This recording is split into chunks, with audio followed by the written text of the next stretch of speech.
media sosial, sehingga untuk kita untuk bisa memulai suatu kegiatan usaha, tentunya kita perlu perencanaan. Misalnya kalau misalnya kita ingin budidaya, harus memperhatikan airnya sesuai dengan tidak dengan ikan yang akan kita budidayakan.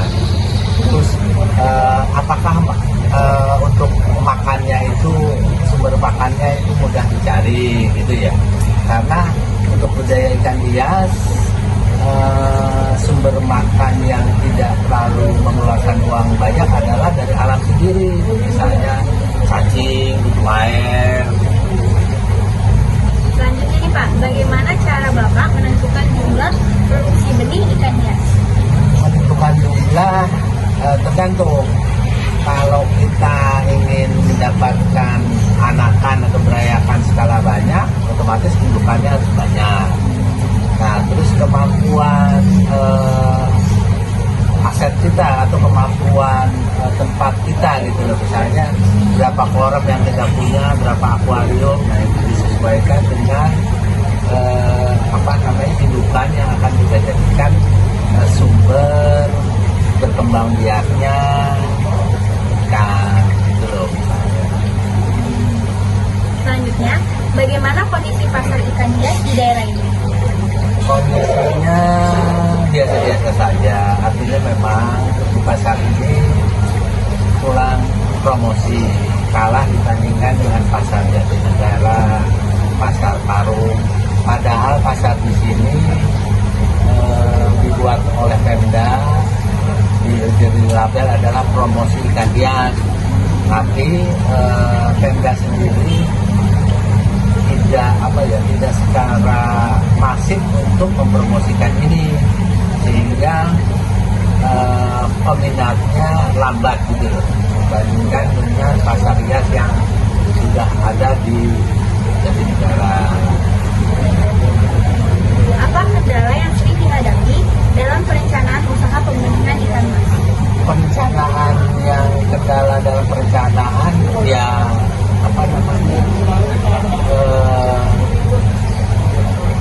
kepastian jangka panjang itu biasanya, keraguan-raguan orang dalam berusaha, apakah kalau kita usaha itu akan mulus gitu ya, akan lancar, terus ada pasarnya atau tidak.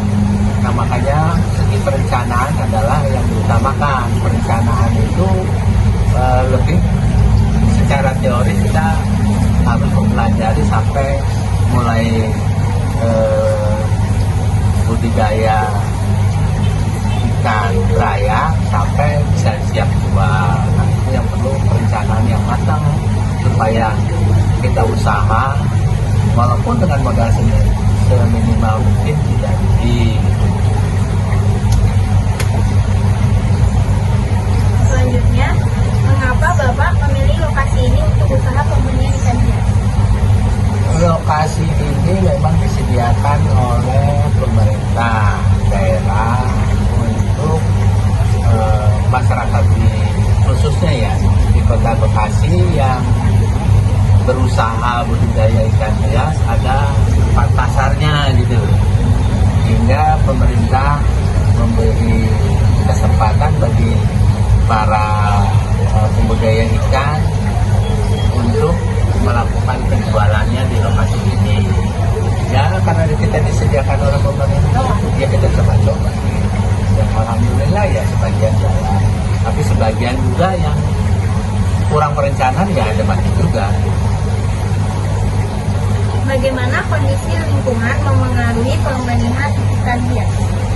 Kondisi lingkungan yang dimaksud lingkungan apa nih? Apakah lingkungan masyarakat atau lingkungan secara global, misalnya daerah gitu ya, misalnya daerah Bekasi sama Bogor misalnya, itu pasti berbeda. Tapi memang faktor itu adalah juga mendukung jenis ikan apa yang kita akan budidayakan, disesuaikan dengan air, pH air itu di setiap tempat itu akan berbeda-beda, sehingga ini cocoknya untuk ikan apa gitu, jenis apa di daerah tertentu, di daerah sini misalnya yang cocok untuk pengembangan atau budidaya ikan. Nah itu perlu diperhatikan sebelum kita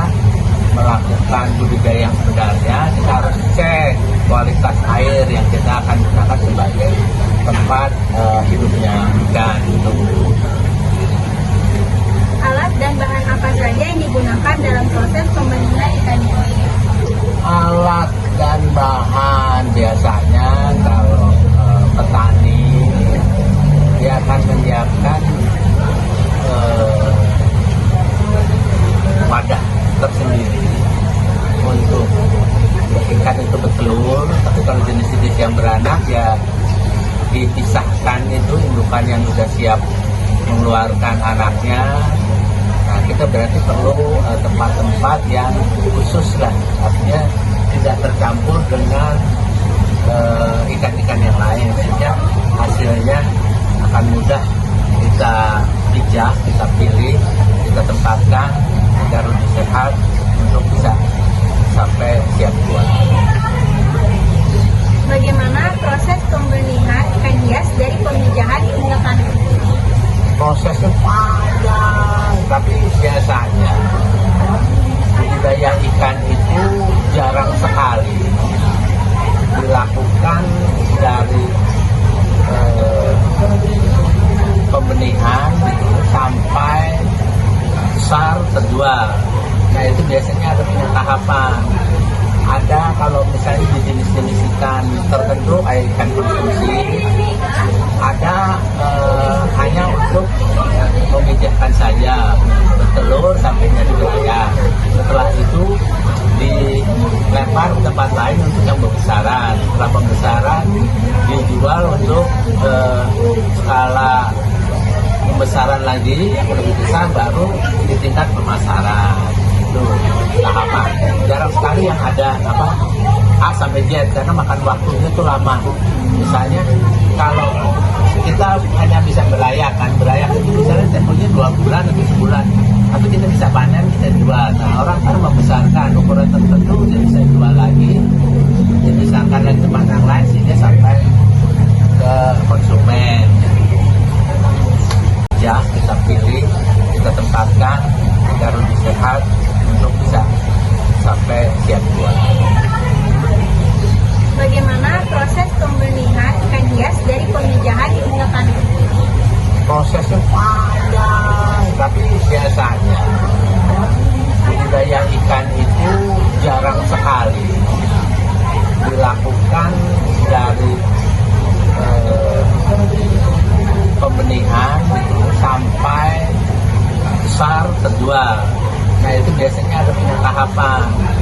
Ada kalau misalnya di jenis-jenis ikan tertentu, kayak ikan konsumsi, ada hanya untuk memijahkan saja, bertelur sampai jadi belayar. Setelah itu dilempar ke tempat lain untuk yang pembesaran. Setelah pembesaran dijual untuk skala pembesaran lagi yang lebih besar, baru di tingkat pemasaran. Itu tahapan. Jarang sekali yang ada A sampai Z, karena makan waktunya itu lama. Misalnya kalau kita hanya bisa berayak itu misalnya temponya 2 bulan atau sebulan, tapi kita bisa panen, kita jual. Nah, orang kan membesarkan ukuran tertentu, dia bisa jual lagi, dia bisa angkat lagi tempat yang lain, sehingga sampai ke konsumen.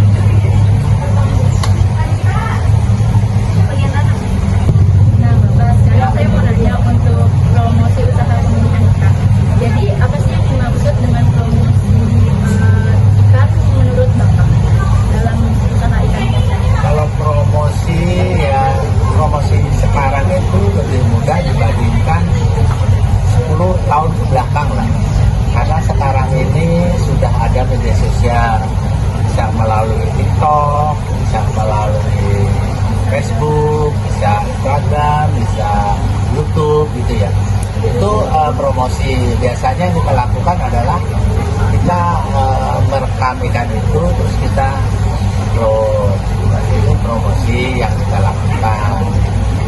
Kalau promosi lain ya kita mengharapkan pasar ini tumbuh, orang akan datang sendiri.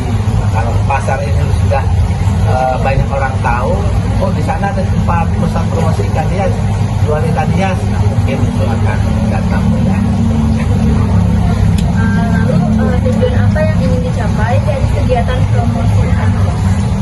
Tujuannya Tujuannya jelas untuk bisa menghidupkan diri sendiri,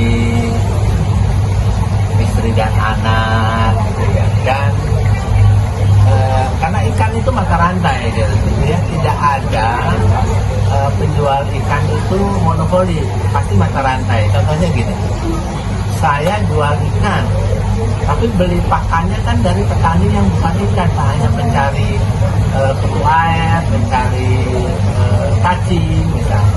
Itu akan mendapatkan hasil.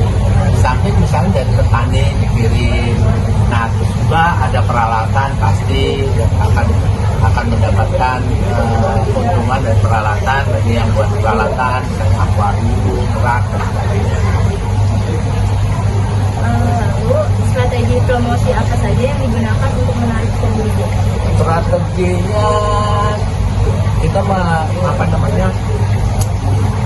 mengajari misalnya pelayan kita untuk menerima konsumen pasti dengan ramah, bisa menjawab pertanyaan konsumen, meyakini bahwa yang kita sampaikan ke konsumen itu tidak salah, sehingga dia tertarik, ya akhirnya minat untuk beli.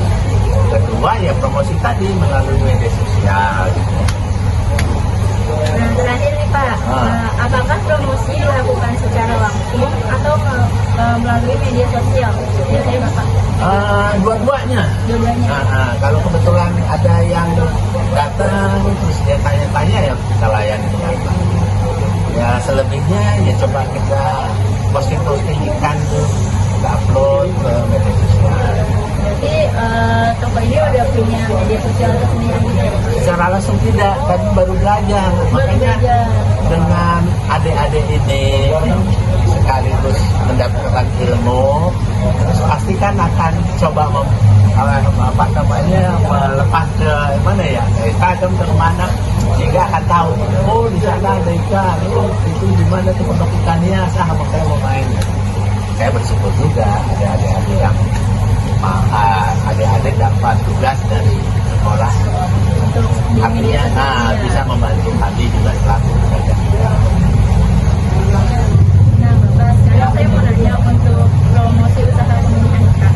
Jadi apa sih yang dimaksud dengan promosi ikan menurut Bapak dalam usaha ikan kita? Kalau promosi ya, promosi sekarang itu lebih mudah dibandingkan 10 tahun belakang lah, karena sekarang ini sudah ada media sosial, bisa melalui TikTok, bisa melalui Facebook, bisa Instagram, bisa YouTube gitu ya. Itu promosi. Biasanya yang kita lakukan adalah kita merekam ikan itu terus kita upload. Itu promosi yang kita lakukan. Kalau promosi lain ya kita mengharapkan pasar ini tumbuh, orang akan datang sendiri. Kalau pasar ini sudah banyak orang tahu, oh di sana ada tempat pusat promosi ikan hias, jual ikan hias, mungkin itu akan datang ya. Lalu tujuan apa yang ingin dicapai dari kegiatan promosi ikan hias? Tujuannya jelas untuk bisa menghidupkan diri sendiri, istri dan anak, gitu ya. Dan karena ikan itu mata rantai, gitu ya, tidak ada penjual ikan itu monopoli, pasti mata rantai. Contohnya gini, saya jual ikan, tapi beli pakannya kan dari petani yang bukan ikan, hanya mencari kutu air, mencari cacing, misalnya. Itu akan mendapatkan hasil. Samping misalnya dari petani dikirim, nah terus juga ada peralatan pasti akan mendapatkan keuntungan dari peralatan bagi yang buat peralatan, misalnya akuarium, rak dan sebagainya. Lalu strategi promosi apa saja yang digunakan untuk menarik pembeli? Strateginya kita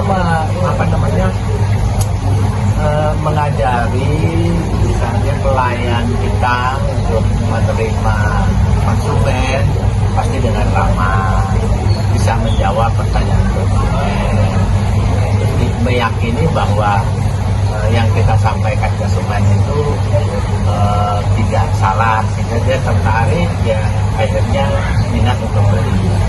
Kedua ya promosi tadi melalui media sosial.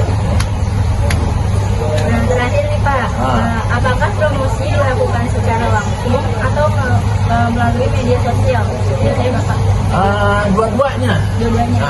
Kalau kebetulan ada yang datang terus dia tanya-tanya, ya kita layani dengan baik. Ya selebihnya ya coba kita posting ikan tuh, kita upload ke media sosial.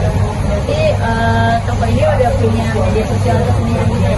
Secara langsung tidak, tapi baru belajar. Makanya dengan adik-adik ini sekaligus mendapatkan ilmu, terus pasti kan akan coba melepas ke mana ya, ke Instagram ke mana, sehingga akan tahu, oh di sana ada ikan, oh itu di mana tuh pondok ikannya, makanya mau main.